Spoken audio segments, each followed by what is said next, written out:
Hello and welcome, बहुत स्वागत है आपका प्रॉपर्टी गुरु में, पावर्ड बाय सिग्नेचर ग्लोबल। आप देख रहे हैं सीएनबीसी आवाज पर और आपके साथ मैं हूं विपिन भट्ट, लेकर हाजिर है एक बार फिर आपका मनपसंद प्रोग्राम प्रॉपर्टी गुरु। तो आइए करते हैं शो की शुरुआत। और आज आपके सवालों के जवाब देने के लिए, ढेर सारी हमसे बातचीत करने के लिए आज के हमारे प्रॉपर्टी गुरु हैं प्रॉप स्टोरी के को फाउंडर आशीष महाजन सर। बहुत बहुत स्वागत है आपका प्रॉपर्टी गुरु में। तो चलिए आशीष जी से बातचीत होगी, आपके सवालों के जवाब उनसे लेंगे, लेकिन शुरुआत करते हैं, थोड़ा एक आइडिया ले लेते हैं प्रॉपर्टी बाजार का। तो आशीष जी, आप तो मॉनसून अपने फुल स्विंग पर है, प्रॉपर्टी बाजार का मौसम कैसा है? जी विपिन जी, रेजिडेंशियल मार्केट की अगर हम बात करते हैं तो सभी शहरों में काफी पॉजिटिव कमेंट्री ही आ रही है। प्राइस राइज भी हुए हैं अच्छे प्रोजेक्ट्स में, अच्छी लोकेशंस में। इनफैक्ट इन्वेंट्री चैलेंज रहा है जो हम काफी टाइम से डिस्कस भी कर रहे हैं जी। लेकिन अब हमारी डिस्कशंस हो रही हैं लोगों के साथ, चाहे वो गुड़गांव हो, बेंगलोर हो, मुंबई हो, पुणे हो, हर जगह पे नए प्रोजेक्ट्स लॉन्च होने वाले हैं। और अगले 2-3 महीने आई थिंक दिवाली जो दशहरा दिवाली के आसपास जो फेस्टिव सीजन चालू होता है वो आते आते तक आप नए प्रोजेक्ट्स, नए ऑप्शंस की भरमार मिलेगी हर शहर में। इससे क्या है, कस्टमर्स की चॉइसेस भी बढ़ेंगी क्योंकि मार्केट बहुत ही टाइट रह रही है इस समय। ऑब्वियसली कोई भी एक्सुबरेंस बहुत टाइम तक नहीं रहती है, पर मैं ये बोलूंगा कि अभी इरेशनल नहीं है यहाँ पे रेजिडेंशियल साइड पे। पर ये जरूर है कि कई जो लोग हैं वो अभी भी सोचते हैं मार्केट में करेक्शन है, करेक्शन होगा। करेक्शन तो कई सालों से होता आ रहा था, वहीं से वो ऊपर आया। कमर्शियल, ऑब्वियसली कमर्शियल पे जो इम्पैक्ट आता है वो ग्लोबल डेवलपमेंट्स के कारण काफी फर्क पड़ सकता है। लेकिन वहां पे भी पिछले 2-3 सालों में पॉजिटिव ट्रेंड्स रहे हैं, वो थोड़े से स्लो हो जाएंगे। जैसे कि यूएस वगैरह में अभी स्लो डाउन देखने को मिल रहा है। तो मैं पढ़ रहा था कि वहाँ के जो मल्टीनेशनल्स हैं वो न्यूयॉर्क और बड़े बड़े शहरों में अपनी लीजिंग को थोड़ा स्लो कर रहे हैं। तो यहाँ पे भी मे बी स्लो हो जाएगा, बट थिंग इज की एक्सपेंशन तो हुआ ही है। तो जितना कमर्शियल बढ़ेगा उतने ही लोग आएंगे, काम करेंगे, उतनी ही उनको घरों की जरूरत पड़ेगी। फैमिलीज की अफोर्डेबिलिटी भी बढ़ी है। तो इस सब के कारण डिमांड अभी फिलहाल तो ऐसा लगता नहीं है कि जो हमने 2007-8 का फेज देखा, फिर मे भी 12-13 का फेज देखा जब सप्लाई बहुत ज्यादा मार्केट में क्रिएट हो गई थी और प्राइसेस भी बहुत तेजी से बढ़े थे जी। तो अफोर्डेबिलिटी का चैलेंज आ गया, वैसा अभी कहीं देखने को नहीं मिल रहा है। चलिए बढ़िया है। तो आपका कहना है कि डिमांड बढ़िया है और अभी जो festive season almost Ganesh Chaturthi से शुरू हो जाएगा, दिवाली तक जाएगा, वहां पर नए नए लॉन्चेस आपको देखने को मिलेंगे, नई चॉइसेस आएंगी क्योंकि मौजूदा इन्वेंट्री अब ऑलमोस्ट एग्जॉस्ट पर है। तो यहाँ पर खरीदारों के लिए काफ़ी मौके रहेंगे और हम उम्मीद करेंगे कि काफ़ी सारे ऑफर्स भी डेवलपर्स लेकर आएंगे। चलिए, तो वो सब तो बातचीत हम करते ही रहेंगे, आने वाले सप्ताहों में भी ये बातचीत जारी रहेगी, लेकिन फिलहाल मूव करते हैं क्वेश्चन आंसर सेक्शन पे। संदीप गर्ग साहब हैं हमारे पहले कॉलर आज प्रॉपर्टी गुरु में, पानीपत से हमें कॉल कर रहे हैं। संदीप जी, बहुत स्वागत है आपका, क्या पूछना चाहेंगे? नमस्कार सर, मेरा सवाल सर ये है कि मेरे पास एक क्रिश आइकॉन अलवर बाईपास भिवाड़ी जो राजस्थान में है, वहाँ पर 820 स्क्वायर फीट का एक फ्लैट लिया हुआ है 12 फ्लोर पे। तो ये मैंने 2014 में इन्वेस्ट किया था, इन्वेस्टमेंट पर्पज के लिए लिया था 2014 में। और आज की डेट में मैं देख रहा हूँ उसमें काफी डाउनफॉल हो चुका है और मैं इसको बेचने की कोशिश भी कर रहा हूँ, बट अभी तक मुझे रिजल्ट नहीं मिल पा रहा, कुछ अच्छा अमाउंट भी नहीं मिल पा रहा। जी जी। और मैं यही जानना चाहता हूँ कि क्या मेरे को इसको होल्ड करना चाहिए या फिर किसी भी रेट में इसको क्विट कर देना चाहिए। ठीक है, अच्छा सवाल है आपका। इससे कुछ बढ़ने के चांसेस हैं तो मैं इसको होल्ड करना जरूर जरूर, अभी आशीष जी से आप ही के लिए बातचीत करते हैं। तो आशीष जी, भिवाड़ी इन पर्टिकुलर, मतलब एनसीआर के और भी हिस्से थे जिनमें हमने अप एंड डाउन देखे, लेकिन भिवाड़ी शायद सबसे ज्यादा स्टक है। कई बार अब काफी सवाल आने लग गए हैं भिवाड़ी को लेकर, जिसमें ऑलमोस्ट जैसे संदीप जी की स्थिति वही है, खरीदा आपने ज्यादा में, एक वक्त भी निकल गया और ऑलमोस्ट वो प्राइस मिले ना मिले उससे नीचे तक जा रहा है प्राइस। तो क्या है भिवाड़ी के लिए आगे का फ्यूचर?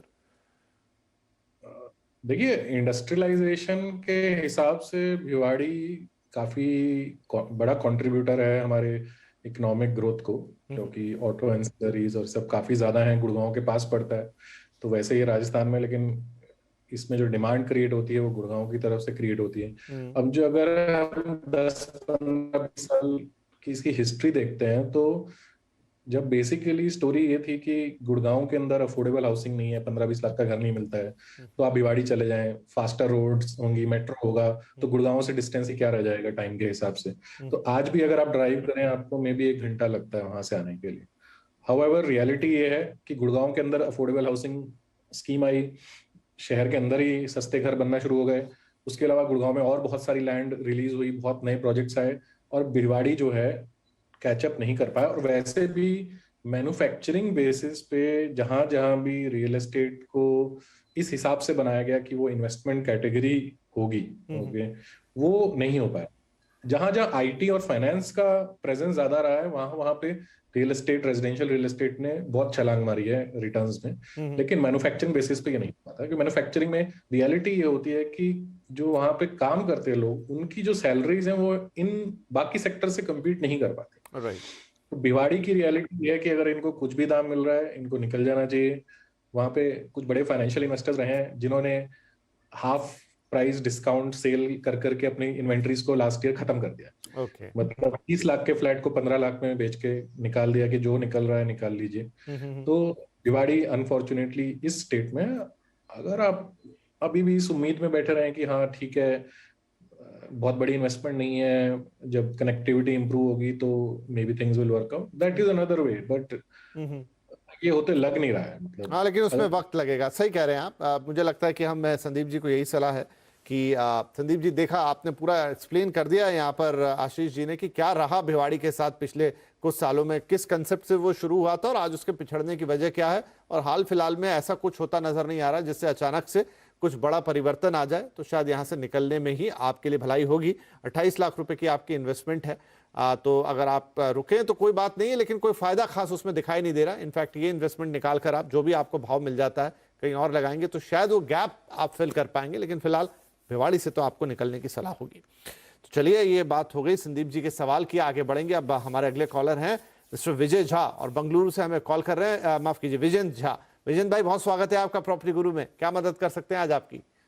नमस्ते विपिन सर। नमस्ते। तो मैं एक बेंगलुरु के इलेक्ट्रॉनिक सिटी एरिया में रेसिडेंशियल प्लॉट देख रहा हूँ। ओके। और एक प्रोजेक्ट भी मैंने देखा है महावीर ईडन फील्ड।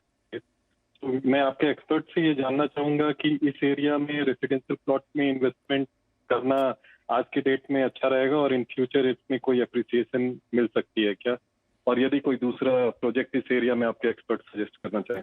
जरूर, थोड़े डिटेल्स आपके और बता देते हैं। यहाँ पे एनफील्ड आपने जो प्रोजेक्ट देखा है इलेक्ट्रॉनिक सिटी फेज 2 बेंगलुरु में, और 1200 स्क्वायर फीट का ये आप कुछ एरिया देख रहे हैं, और 5,500 रुपए पर स्क्वायर फीट का आपको भाव मिल रहा है।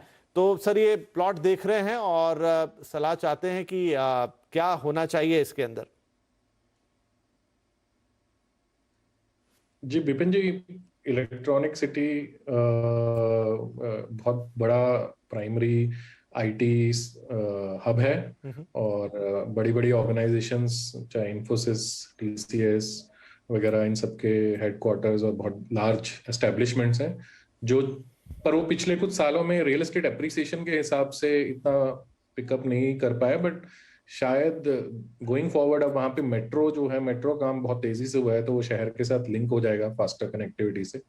एक वो पॉजिटिव दिख रहा है। होसूर, जो ये होसूर रोड पे पड़ता है भाई, होसूर ऐसे तमिलनाडु में, तो होसूर में एक एयरपोर्ट है जिसकी हर थोड़े दिन में ये बात आती है कि वो एयरपोर्ट कमर्शियलाइज कर दिया जाए। बिकॉज इलेक्ट्रॉनिक सिटी से अगर किसी को बैंगलोर के करंट एयरपोर्ट पे जाना पड़ता है तो 60-70 किलोमीटर की दूरी है। तो अगर होसूर में एयरपोर्ट चालू हो जाए तो आप समझ सकते हैं कि कमर्शियल एक्टिविटी कितनी पिकअप कर सकती है। तो ये पॉजिटिव्स हो सकते हैं यहाँ के लिए। और इन्होंने महावीर बिल्डर्स का नाम लिया, बट महावीर का थोड़ा इनको चेक करना पड़ेगा, क्योंकि प्रोजेक्ट डिलीवरीज वगैरह में इशू रहे हैं इनके। पर वहां पे प्लॉट्स इनको मिल सकते हैं 3, 4, 5, 6 हजार रुपए स्क्वायर फीट के हिसाब से, डिपेंडिंग ऑन कि वो होसूर रोड के ऊपर है या कहीं इंटीरियर्स में है। फिर एक जिगनी करके एरिया पड़ता है, वहां पे आपको और ऑप्शंस मिल जाएंगे 2,500-3 हजार के रेट पे। कुछ जो मैं बिल्डर्स के नाम बता सकता हूँ जिनके प्लॉटिंग है वहां पे, प्राइड एक ग्रुप है, उनका काफी बड़ा टाउनशिप है। फिर एड्रेस मेकर्स हैं महावीर का, ये बता रहे हैं। अगर प्लॉट्स ही देख रहे हैं तो ये कुछ ऑप्शंस इनको मिल सकते हैं वहां पे। राइट।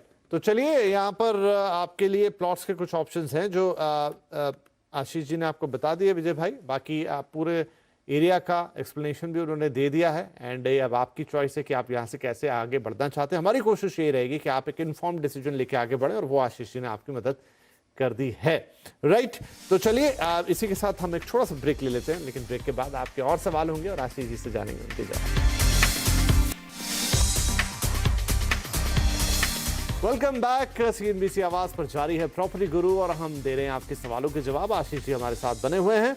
चलिए तो आगे बढ़ते हैं। नवनीत मित्तल अब हमारे अगले कॉलर आ गए हैं फोन लाइन पे। नवनीत जी, बहुत स्वागत है आपका प्रॉपर्टी गुरु में। क्या पूछना चाहेंगे आज? नमस्कार सर। जी बताएं। जी सर, मैं पंजाब अमृतसर से बात कर रहा हूँ। एक्चुअली मैं डॉटर के लिए एक फ्लैट देख रहा था 1 BHK। ओके जी सर, मैं अंधेरी वेस्ट और अंधेरी ईस्ट को प्रेफर कर रहा था। तो मुझे 1 CR से लेके 1.35 लाख तक एक 1 BHK चाहिए था। उसके लिए मुझे रिकमेंड कर दीजिए सर। जरूर जी। तो 1.25 करोड़ के ऊपर का बजट रख रहे हैं, आपको 1 BHK ही चाहिए अंधेरी वेस्ट के अंदर। अंधेरी वेस्ट एक महंगा इलाका है, तो डेफिनेटली इतने बजट में आपका 1 BHK ही आएगा। तो हिसाब किताब तो आशीष जी इन्होंने ठीक ही लगाया है। अब ऑप्शंस क्या इनके पास हो सकते हैं वहां पर अच्छे? हाँ, मतलब विपिन जी, जो आपने कहा ये बात, मतलब काफी सॉट आफ्टर लोकेशंस हैं ये अंधेरी वेस्ट। फिर प्रॉपर अंधेरी वेस्ट के जो प्राइमरी एड्रेस हैं, शायद उसमें तो इस तरह का अपार्टमेंट इनको ना मिले। हाँ 1 BHK वाला, जैसे right। वो गोरेगांव की तरफ आते हैं, जैसे ओशीवारा है, टुवर्ड्स गोरेगांव वेस्ट, इनके ऑप्शंस खुलना शुरू हो जाएंगे। जैसे सनटेक सिटी है, ट्रांसकॉन ट्रायम्फ करके एक प्रोजेक्ट है, कुछ और not so well known developers, इनके भी कुछ प्रोजेक्ट्स इनको मिल जाएंगे। जो अंधेरी वेस्ट, ये जो रीजन है, यहाँ पे कारपेट एरिया पे जो रेट रहेगा वो 35 से 40 हजार रुपए के आसपास का रहता है। और जो हमने असेस किया, मतलब 350 स्क्वायर फीट से लेके 450 या 500 स्क्वायर फीट तक के 1 बेडरूम बन रहे हैं कारपेट एरिया के हिसाब से। तो उस हिसाब से कुछ 1 करोड़ 10 लाख, 1 करोड़ 20 लाख से लेके 1.5 करोड़ तक इनको ऑप्शंस मिल सकते हैं। राइट, तो चलिए आपको यहाँ पर अच्छे ऑप्शन मिले। एग्जैक्टली अंधेरी वेस्ट पे तो नहीं मिल पाएंगे नवनीत साहब, लेकिन हाँ आगे बढ़ते हुए गुड़गांव की तरफ जो ऑप्शंस हैं वो आपको आशीष जी ने बताया कि आपको क्या मिल सकता है और किस साइज में मिल सकता है। एंड आई होप कि ये आपके काम आएंगे। रेडी अंडर कंस्ट्रक्शन जैसा आपको चाहिए। आप इस समय तो शायद रेडी पोजीशन एकदम नहीं मिले, या फिर आपको सेकंड सेल्स में देखना होगा। अंडर कंस्ट्रक्शन के ऑप्शन आपको आगे चलते हुए यहाँ पर मिल सकते हैं। तो चलिए, ये नवनीत साहब के लिए सलाह हो गई। और अब हैं हमारे साथ आतिश धवाले फोन लाइन पर। आतिश जी, बहुत स्वागत है आपका। क्या पूछना चाहेंगे आज? Thank you sir. मेरा क्वेश्चन ये था कि मैं पुणे मोहम्मदवाड़ी यानी दिल्ली पब्लिक स्कूल के आसपास रेडी पोजीशन में 2 BHK देख रहा हूँ। तो मेरा बजट लगभग 55 to 60 लाख है। ठीक है। और कारपेट थोड़ा सा मैं अराउंड 700 के आसपास का देख रहा हूँ सर। ठीक है। तो इसमें आपका सजेशन चाहिए था, या फिर कोई अच्छा लोकेलिटी जो मेरे बजट में आता हो। ठीक है, आपने इसमें रेडी पोजीशन लिखा है, तो क्या आपको तुरंत ही चाहिए या अंडर कंस्ट्रक्शन चलेगा आपको? सर मैं ज्यादा से ज्यादा 6 महीने के लिए वेट कर सकता हूँ। 6। राइट, ठीक है। तो आशीष जी, 55 से 60 लाख का बजट है। उंदरी बाणे रौंद यहाँ पे 2 BHK देख रहे हैं। 700 स्क्वायर फीट ये उम्मीद कर रहे हैं कि इनको एरिया मिल जाए, और ये चाहते भी जल्दी हैं कि करीब 5-6 महीने में डिलीवर हो जाए तो बेहतर है।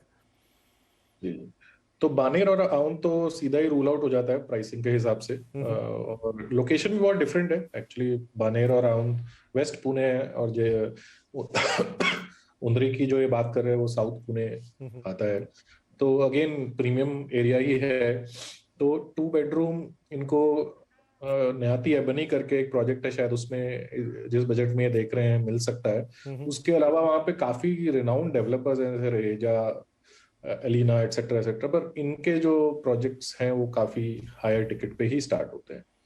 उसके अलावा अगर थोड़ा लोकेशन पे कॉम्प्रोमाइज कर सकते हैं तो वहाँ उंदरी के पास में पिसोली एरिया पड़ता है, वहाँ पे बजट्स कम होते चले जाते हैं। शायद इनको कुछ प्रोजेक्ट्स में कुछ रेडी ऑप्शन भी मिल जाए।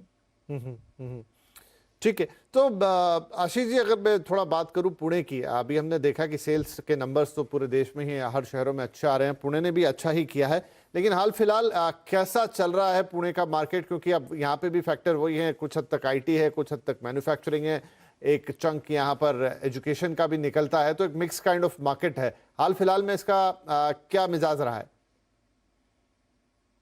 विपिन जी, पुणे का जबकि ओवरऑल साइज जो है वो बैंगलोर से कम है, बिकॉज अवेलेबिलिटी ज्यादा है।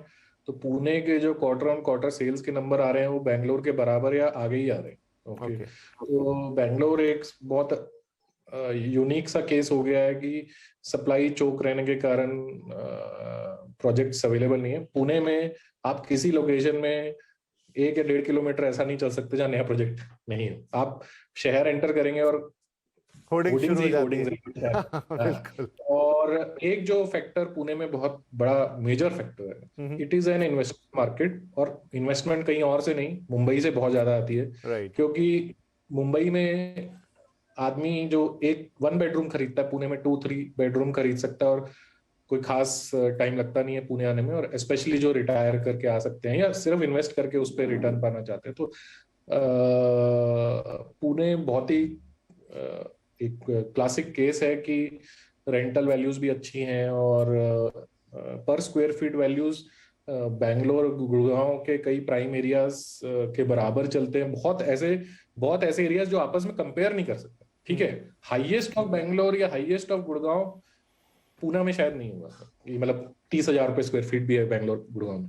पूना में वैसा नहीं होगा। पूना में बहुत जगहों पे आपको 8,000 10,000 रुपए स्क्वायर फीट से लेवल पे आपको मिलेगा, जो बैंगलोर के और गुड़गांव के मेजॉरिटी प्रोजेक्ट्स का होता है। और पुणे में तो यही खासियत हमने देखी पुणे की कि बड़ा स्टेडी मार्केट, कई साल दर साल ऐसे भाव, ना बहुत ऊपर ना बहुत नीचे, सप्लाई बहुत अच्छी, आई थिंक प्रोजेक्ट्स भी काफी अच्छे। और जो आशीष जी बता रहे हैं कि एक बहुत ही वेरी करने वाला मार्केट है, बहुत ही डिफरेंट टाइप की उसमें चीजें मिलती हैं, और रियल एस्टेट को लेकर यहाँ पर उत्साह हमेशा बना रहता है, और बॉम्बे से बड़ा सपोर्ट इसकी तरफ आता है। तो बड़ा इंटरेस्टिंग है, किसी दिन इस पर विस्तार से भी चर्चा करेंगे। फिलहाल एक छोटा ब्रेक ले लेते हैं, क्योंकि और भी सवाल लेने हैं आप लोगों के। छोटा ब्रेक, तुरंत हाजिर होते हैं।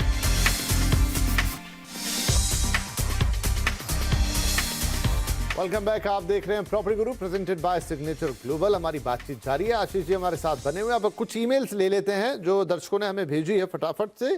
तो एक ईमेल हमें आया नागेश कामत साहब का, और ये प्रोजेक्ट पर सुझाव चाहते हैं। लोकेशन देख रहे हैं वाशी, नवी मुंबई, साइज 2 या 3 BHK कुछ भी चलेगा, और जो बजट लेकर चल रहे हैं वो है 1 करोड़ का। लेकिन हाँ, ये रेडी है, अंडर कंस्ट्रक्शन के लिए इंतजार कर सकते हैं। तो आशीष जी, 1 करोड़ का बजट, आई थिंक 3 तो शायद थोड़ा ज्यादा हो जाएगा, क्योंकि वाशी वगैरह नवी मुंबई में भी घर अब इतने सस्ते रह नहीं गए। शायद 1 करोड़ में 2 BHK जरूर इन्हें मिल जाए नवी मुंबई में। नवी मुंबई में मिल जाएगा, लेकिन वाशी में नहीं मिलेगा। हाँ, वाशी तो हार्ट ऑफ नवी मुंबई है। तो इनफैक्ट वाशी से लेके खारघर तक की जो बेल्ट है वो बहुत ही प्रीमियम अप मार्केट मानी जाती है। तो आई थिंक पनवेल में कुछ ऑप्शंस मिल सकते हैं, नहीं तो वो शील फाटा, पलावा, ये सब एरियाज काफी डेवलप हो रहे हैं जो क्लोज टू नवी मुंबई है। उल्वे में देख सकते हैं, आई थिंक थाने में भी देख सकते हैं। नहीं, पर इन्होंने जो लिखा है आई थिंक ये देखना चाह रहे हैं प्रेफरेबली नवी मुंबई।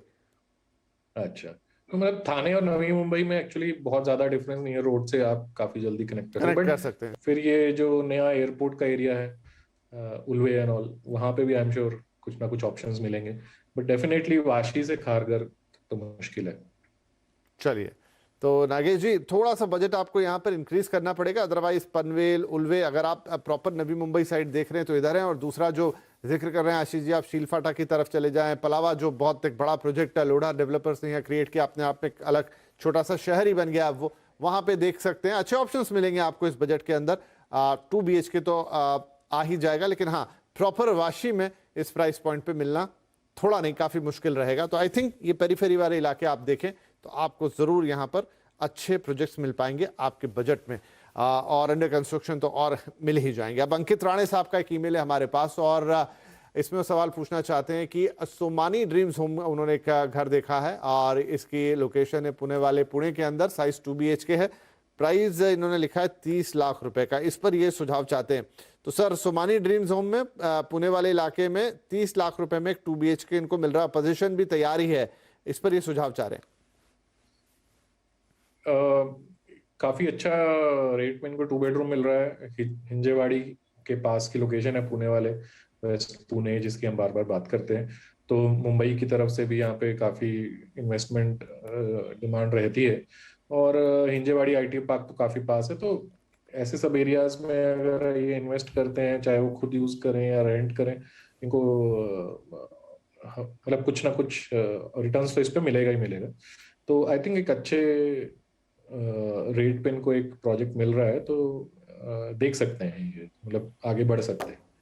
चलिए, तो आप इस प्रोजेक्ट पे आगे बढ़ सकते हैं। अंकित साहब, सारे बॉक्सेस टिक नजर आ रहे हैं यहाँ पर, और आशीष जी भी कह रहे हैं कि चीज़ें बढ़िया हैं, तो कोई दिक्कत नहीं है। अगर आपको पसंद आ गया तो बिल्कुल आप इसमें आगे जा सकते हैं। चलिए, इसी के साथ वक्त समाप्त हो रहा है इस हफ्ते के लिए, लेकिन हम हफ्ते दर हफ्ते तो आपसे मुलाकात करते हैं जाएंगे। उससे पहले हम आशीष जी को धन्यवाद देंगे कि आपने वक्त निकाला और हमारे दर्शकों के सवालों के जवाब दिए, प्रॉपर्टी बाजार पर हमसे बातचीत की और ताज़ा अपडेट दिया। और आपसे भी विदा लेने से पहले हमेशा की तरह कि आप pg@moneycontrol.com पर अपने सवाल हमें भेजते रहें, थोड़ा डिटेल डाल दें, फ़ोन नंबर लिख दें, बाकी हम पर छोड़ दें। कोशिश यही रहेगी कि हम आपको बेहतरीन से बेहतरीन सलाह दे पाएँ आपके रियल एस्टेट निवेश को लेकर।